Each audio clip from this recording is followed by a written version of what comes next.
And people living in the Rio Grande Valley are watching the skies as the rain comes in. Our border reporter Oscar Margain is monitoring the situation down there, a region already included in the governor's advanced disaster declaration. So Oscar, how are things on the ground right now in the valley? Well, it's been raining on and off depending on where you are in the valley. And if you do know the valley, you know there are many low-lying areas here that are prone to flooding. Take a look at Exhibit A. This is a crop field here in the city of Edinburgh that's partially submerged in water. And that's the main issue here, that the soils are so saturated from all the rain that we've been getting since Saturday, about 15 inches according to officials, that any more rain could easily make those water levels rise very quickly.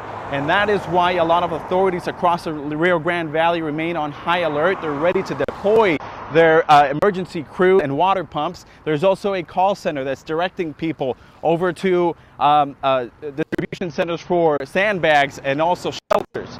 Now let's listen to what Hidalgo County Management Coordinator Rick Saldana had to say about this situation. We made sure that all our partners had all their high-profile vehicles ready to go. All our partners had their boats ready to go.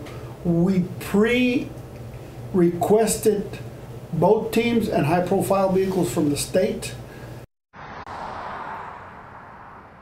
Now, although nothing major has actually happened yet, authorities are being extra cautious. They don't want a repeat from the June floods that caught so many by surprise and left several communities underwater. Again, any more rain that we get over the weekend can be a serious issue for folks down here. Guys?